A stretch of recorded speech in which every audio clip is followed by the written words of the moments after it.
I would like everybody, if you're wearing glasses, to take your glasses off because that's just going to make this easier. And I'd like you to take your hand and put it right over your face. You can take a minute to look around and see how we've all covered our face a little different. I'm kind of peeking to see if everybody did it. And it's different. Some of you maybe can't even breathe. We blocked the light on your eyes, but we've also blocked even my mouth is probably not as clear as it should be. So I want you to think about this hand as being an issue that comes upon you. You're not seeing so clearly, so let's very slowly take that hand away and look at that hand. It's not so scary. It's not blinding. It's not covering up what you can no longer see. It's just a hand. We're all hit with a problem. It comes directly at us, so close, we really sometimes can't even see what it is. This exercise teaches you get back so you're able to view the whole scene. Just by bringing the hand away, your breathing is better. You've uncovered your nose, your mouth, no fingers in your eyes. You can see a clearer picture, right? We've all been blindsided with the problem. Some of it came in so fast, some of it gradually. We've been ghosted, the new thing on the texting. We've been ghosted by our friends. Parents, you got a divorce. Somebody's died. You fall, you break a leg. You lose your job. These are a few of what these problems have come to you, and you don't know what to do about this. It's a change. Those, as we all sit here, we know we've been through. The light in all of you has come back again. One of the safest subjects nowadays, because there's so many hot topics, is we can talk about the weather. But even the weather has clouds sometimes. And what do the clouds do? They come in and they cover up the sun. Quickly, the sun is gone, but we all know the sun is still there. Often I head to Lake Michigan, going for a sunset, the clouds move in, and I find it's even more magnificent the way the light plays off of the clouds. I'm not going to let a cloud ruin my day. We lose the light in so many ways, and we have to learn to get around it. There's 4 energy blocks that we have in our life that I'm going to tell you you have control over. Number 1 is limiting beliefs. They're just what they are, beliefs that we've created that limit us and our potential. They are things like, I'm not enough, I'm not worthy, I'm not lovable. And I think the very worst is when you've already stated to the universe, this will never work. The second assumption, we all know it's not a good thing to assume. Assumptions are thinking or believing that something is true without proof or evidence. It's true versus truth. Byron Katie has an amazing exercise. It's 4 questions. So you actually turn around and you're able to really look at it and say, is this true? For you, it might be true, but is it the truth? Number 3 are the interpretations. Interpretations are a way to explain or express something using only your insights to understand. And we all do it. And finally, number 4 is that inner critic. It's that part of your ego, the critical, demanding, demeaning voice inside of you. It's so loud and it's so judgmental and self-defeating. The inner critic has just got to go. These sabotage our light, and we've all done it. The easiest way to avoid our own shadow is to leave these behind, right? Put them in the closet, all gone. There's 7 spiritual traits I can offer that have helped me keep my light lit. Number 1, acceptance of the experience or the person. Acceptance doesn't mean that I agree or like the experience, but it is what it is. Acceptance is a forward-moving energy. Number 2, making things matter. The more you make something matter, the greater and more intense the emotion will be. Understand that you create the attachment. I am a follower, Course in Miracles, and the second lesson is always one of my favorite. I have given everything I see all the meaning that it has for me. Took me a while until I really realized. And when you talk with people and you understand, each of us has given very unique meanings. Very interesting to take it apart sometime and really think of why you gave the meaning. And it can go back to your dad, your mom, your school. We carry a lot with those meanings.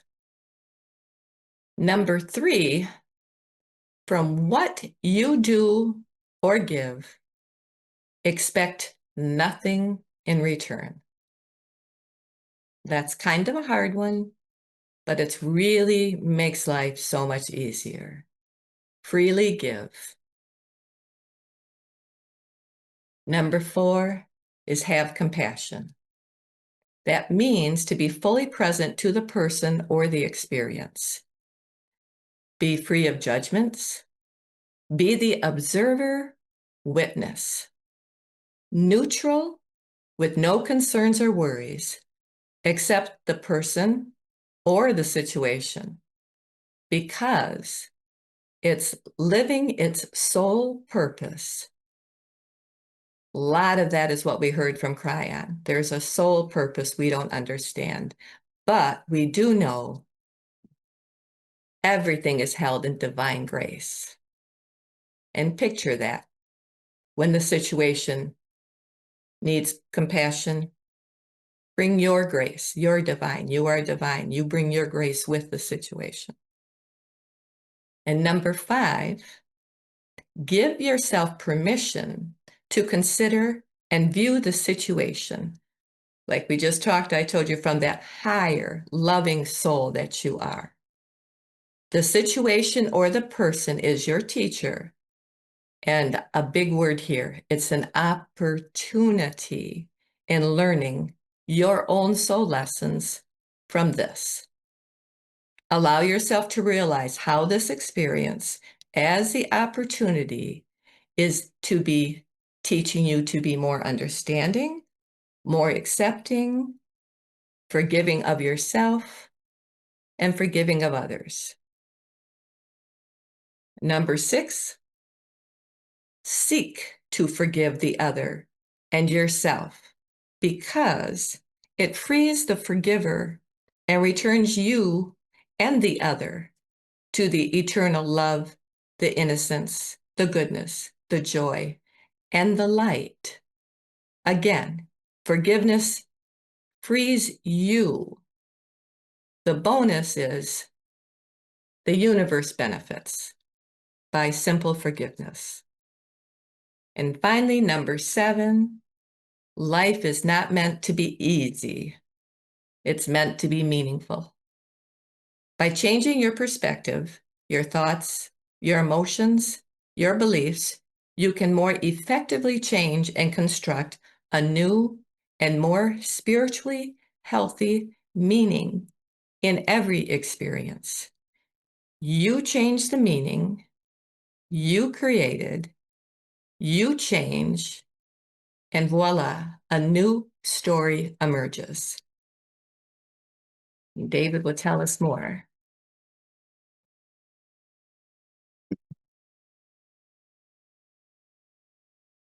Shift 2-3 hike. Okay, folks. So, a number of years ago, um, I came up with a concept called the 4 R's. And these are 4 R's to healing, which one of the things we have to realize as a soul, we come here to experience. And in the experiences, we experience this thing called contrast. So in order to know light, you have to experience this thing called darkness. In order to know love, you have to experience this thing called hate or fear.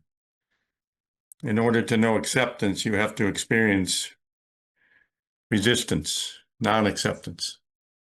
And that's our duality in this realm. So in many of our experiences, we experience this thing called contrast. And in the dynamic of change, we often will go from one extreme to the other. And then from those extremes, the way we come to the light is when we can find a balance, kind of the middle ground within the extremes. And in our world today, there are many things that are in the extremes. And there's the chaos and the insanity and what seems like darkness. And I believe within these extremes, it's the opportunity and the potentiality that we find the balance, both individually and collectively. But the 4 R's to healing is, number one is to recognize. You can't change something unless you recognize it, unless you're aware of it, you're more conscious of it. You have to begin to tell the truth to yourself about yourself and ultimately share that with another. And in a fun way, to recognize is to name it. So I begin to name it.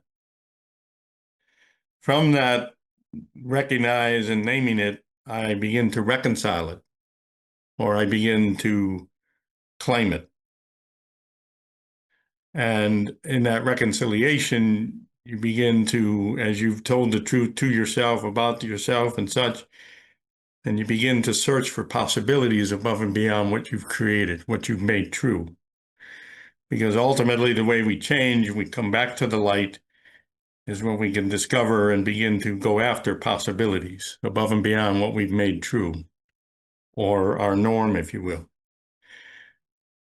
And in the human dynamic, most people, we don't like change. And so we want to stay in the status quo. We want everybody else to make the adaptations and the adjustments rather than us making that changing from within. And that's our true power, I believe, is to change from within. So after you name it, you claim it, then you release, and that's the taming it. And you begin to create a new normal for yourself, a new pattern, a new habit. And from that release, then you reframe it. And as Terese talked about the meanings, that reframing is changing the meaning to the experience and myself within it. Because often the way we initially construct meanings, it's going to be more dark and negative and self-defeating. And so it's inherently going to take us and put us in more of a dark and painful place. Many people don't know this, but the 5 stages of grief. When Kubler-Ross passed away several years ago, one of her colleagues, he picked up her research, and I discovered it by accident doing a Google search one day, and I'm like, oh, what's this? But he suggested that we add a 6th stage to the original 5 stages, and the 6th stage is finding meaning.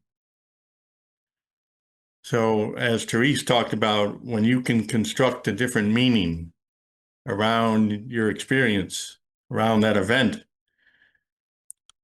and that meaning will be, you'll find that meaning from the acceptance. So the fifth stage was acceptance. And the sixth stage now they're saying is finding meaning. But you have to accept something before you're going to be able to construct those different meanings. So that's the reframing. The fourth R is the reframing. And somebody asked me several weeks ago, within those 4 hours, can you just go to the reframing? In other words, can you bypass any of those steps? And you can, but I would call that spiritual bypass, because what you're basically doing is you're not really doing the inner work. You're trying to take the quick and easy way out. And that's one of the ways we try to find the light, is to take the quick and easy way out. And as Terese said earlier, life isn't meant to be easy, it's meant to be meaningful. And so if we're taking the quick and easy way out, we're not really learning what we need to learn. And so the pattern is likely to, and the experiences are likely to continue in our life. So those 4 hours, they seem to happen in sequence, and one kind of relate and will connect to the other. And the ultimate is when I can reframe, then I'm more back in that light and that seeing the experience in myself from the more higher perspective rather than the ego wounded perspective. And I move more from the victim to the creator or the thriver energy rather than that poor me or why me energy. There's 3 things I found that we tend to do that will keep us in the dark. And we can do any one of these 3 or a combination of any of them. And we either blame, justify, or rationalize. And when we do any one of those or any combination of them, we're not going to change. We're going to stay stuck in the doom and gloom and such. And we're actually get further and further away from the light. And a definition I've come to appreciate many years ago, that I found and discovered about hope. And hope is about the future. And so there's an element of waiting with hope, and what I call active waiting. And so while I'm waiting for hope to manifest, there's things I'm doing to bring it to life. But my definition of hope is the push of discomfort brings in the pull of hope. And think of that hope as coming from the darkness back to the light. Name anybody who's generated hope by running from their stuff or avoiding their stuff. They just become more helpless and hopeless. So whatever we're confronted with within the dark, we have to confront it. We have to step into it. And as we do that over time, we begin to generate and pull in the energy in the way of hope. So hope is, my definition anyways, is it's the push of discomfort and the pull of hope.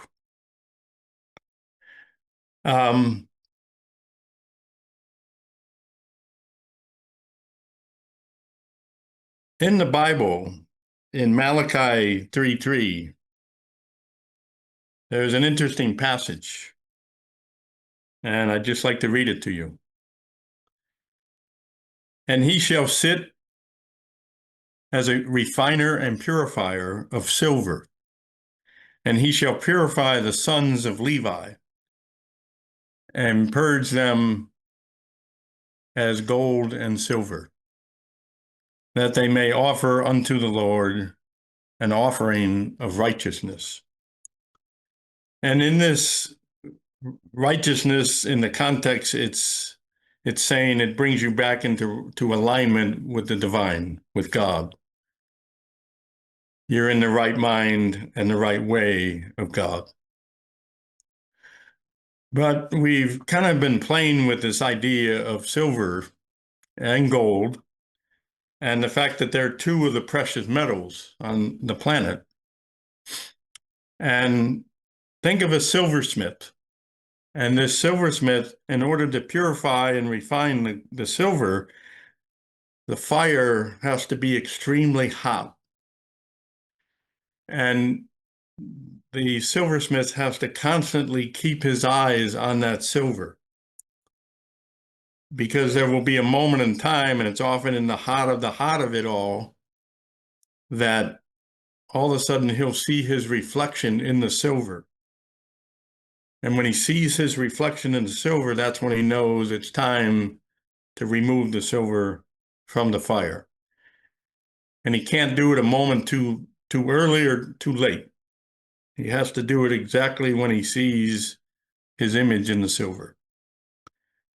And the metaphor of this passage is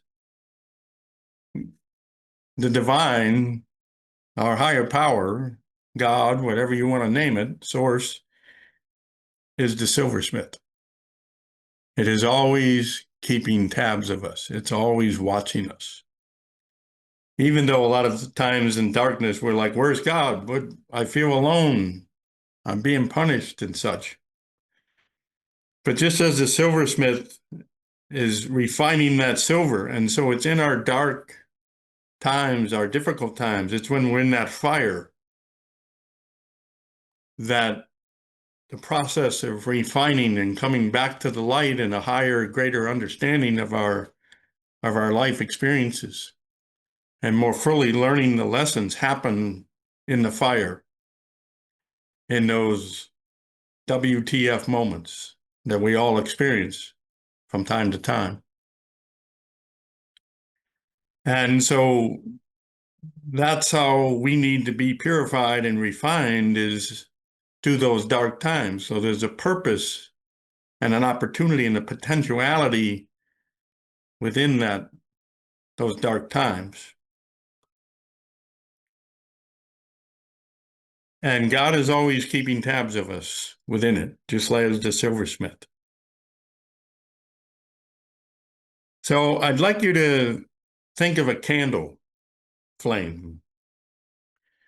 And I'm going to light a candle, and I'm going to describe what I discovered a number of years ago about the flame. And this too is a metaphor for our life. Just above the wick is a dark and empty space. I like to call that the void, or the sacred emptiness. And literally, I've done it from time to time. I won't be able to do it tonight, but you can literally stick an unlit match through that empty and dark space. You can stick it all the way through it and pull it all the way out, and it won't light. It is truly empty, the void. Okay? Just around that empty, dark space, and each flame is a little different, but there's a very thin blue tint. That's the divine. And around that blue tint is the actual flame, the light of the candle. And so the metaphor with the flame is both light and dark are coexisting. Okay? But the divine is in both the light and the dark. If you can begin to realize that and really embrace that, especially in your dark times, and not be afraid of those dark times, but realize there's something there for me to learn and become a better version of myself. I often meditate, and I will meditate and put myself in that empty space, in that void, because God is in the everything and the no thing simultaneously. It's in the all and the nothing. So, but to realize the light is always surrounding the dark. The divine is always surrounding the dark. All that silversmith is always keeping tabs of you. So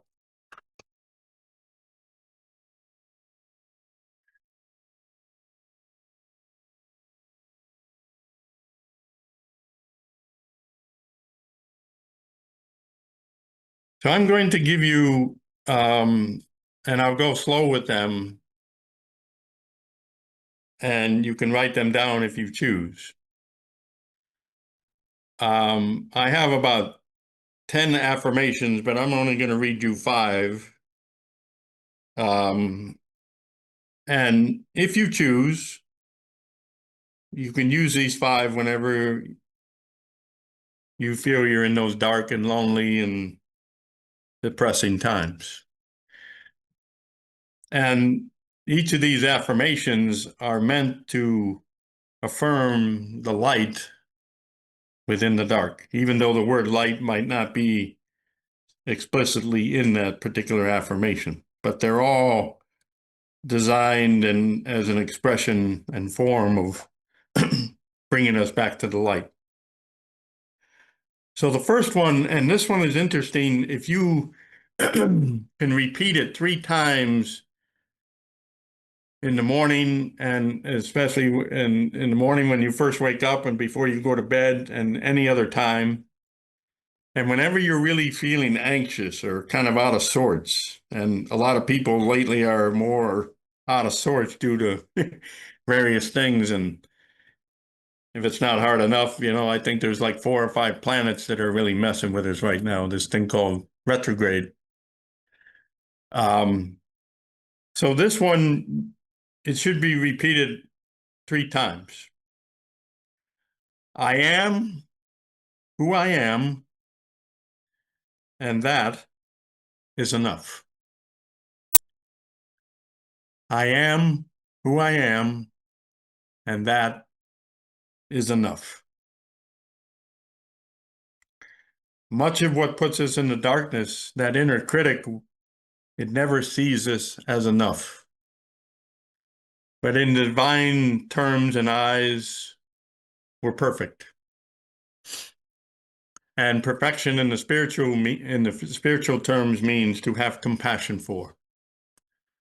So in your dark times, the importance of having compassion, especially for yourself, is critical.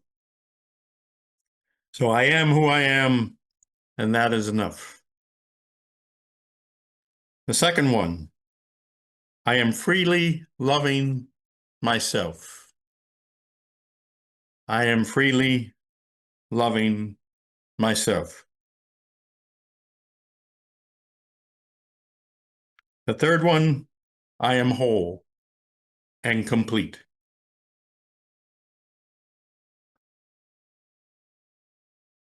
The next one, and this is the ultimate, I am divine.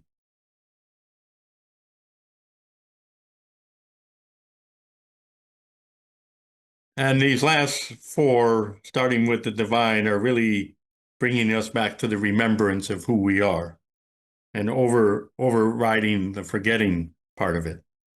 So I am divine. The next one, I am love. Plain and simple. I come from love. Period. I am light. The ego, the human self, is an illusion. We are fields of energy. We are a field of high vibration and ultimately light. That is the nature of the universe. When we come here, we lower our frequency to take on the issues.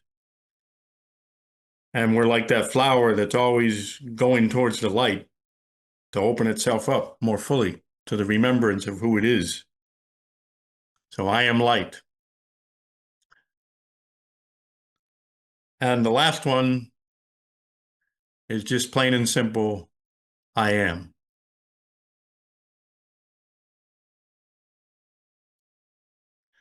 The thing with I am, and this is something I realized a number of years ago as well, and we can go back to when Moses asked God, who are you? And God said, I am that I am.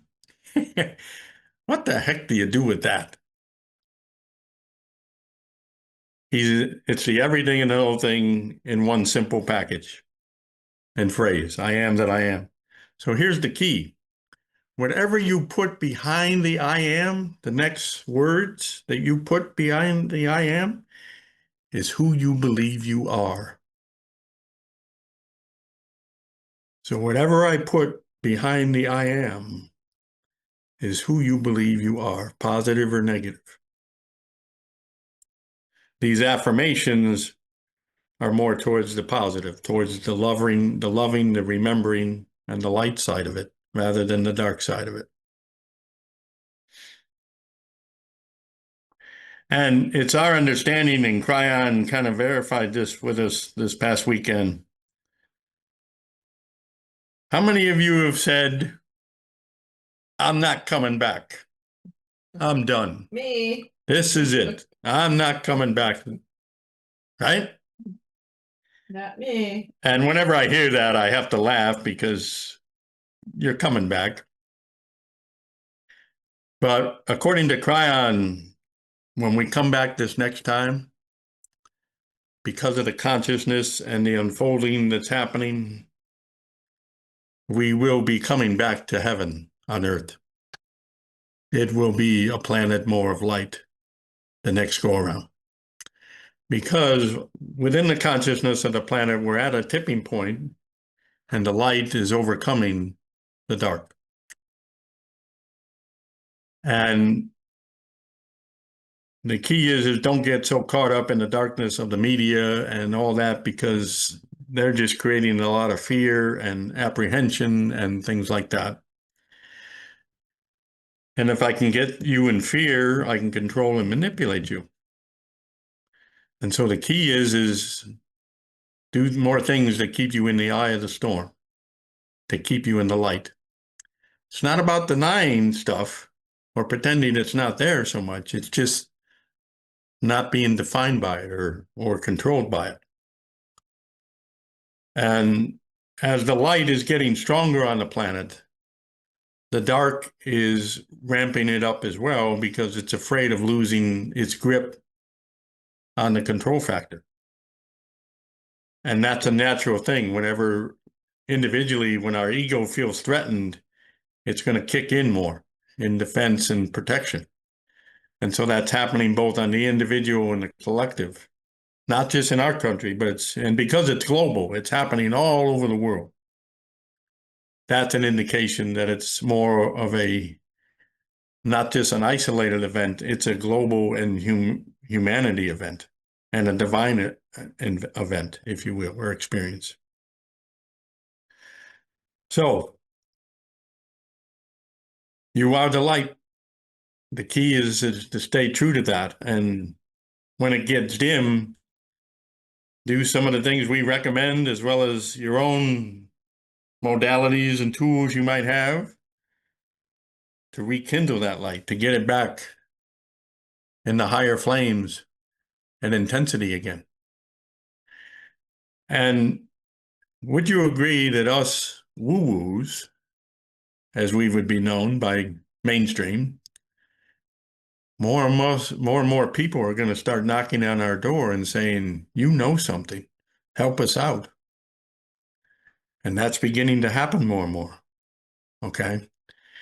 And when somebody comes knocking on your door and asking questions and has an element of curiosity or whatever, don't judge it, don't condemn it. Just spoon feed them.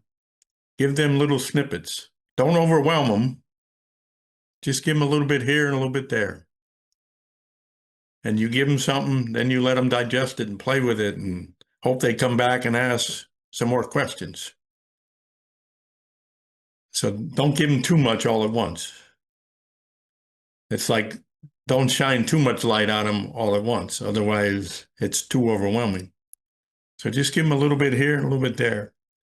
Plant seeds with them, with the understanding and the hope that they will come back and ask a little bit more in time.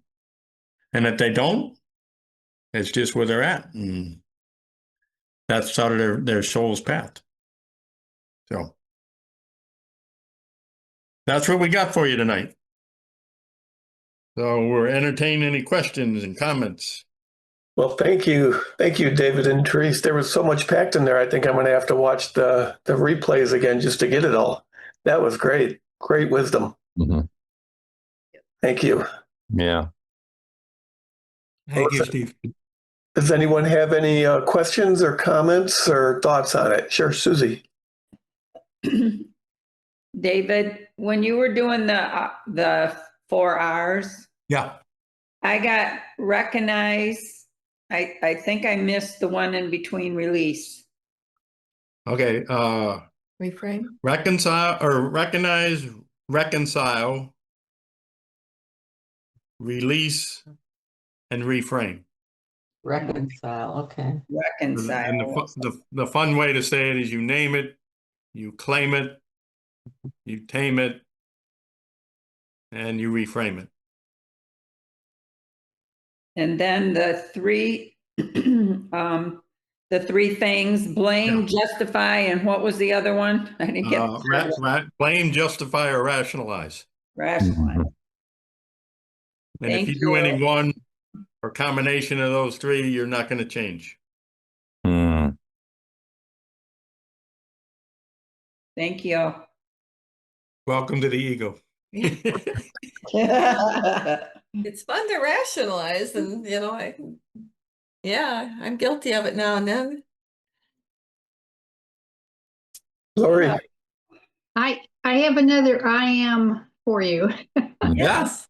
Please This do. is from A Course in Miracles. Okay. I am not a body. I am free, for I am as God created me. Love it. Very Love good. it. Love it. Yeah. Yes. Thank you, Lori. And you notice how these I ams, like the one Lori said, they're very positive. They're very uplifting. They're defining us in a way of love and light, not doom and gloom and unworthiness and such. So, yeah. Thank you, Lori. Can you repeat that, Lori? I am not a body. I am free, for I am as God created me, which is love. I just added that.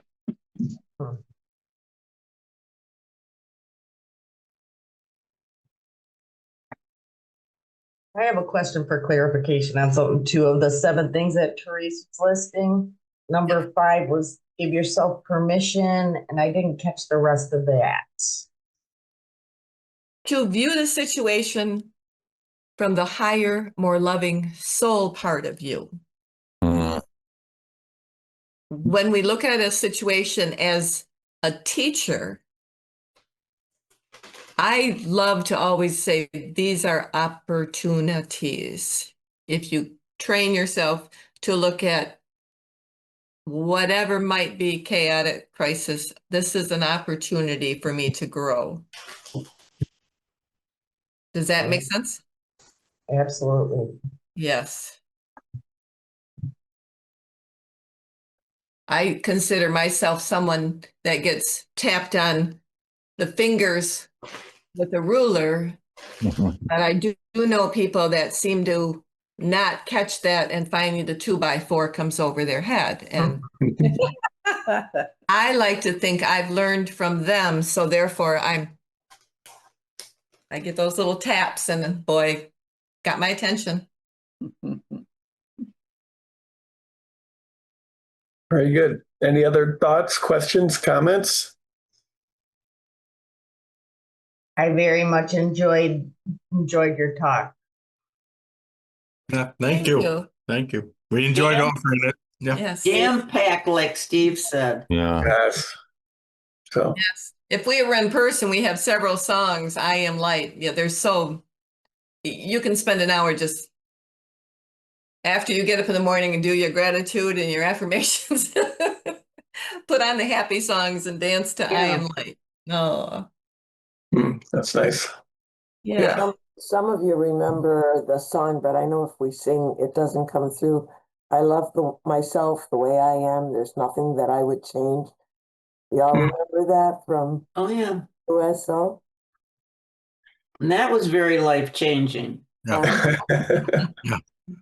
First of all, you had to sing in front of a group of people. Then you had to sing to somebody. Oh, Yeah. brother. Yeah. That's Well, I just passed out earplugs before I sang, so it was fine. Nobody had to listen to me. Another good song, and it's kind of upbeat, and Neil Diamond's Heartlight. Oh, yeah. Mm, That's a good Yep. song. Yeah. So I thought you rapped it. Da-da-da-da-da. What's that, Nancy? I No, didn't. Yeah. Somebody when we did that song, somebody rapped it. They didn't actually sing. They changed it into like a.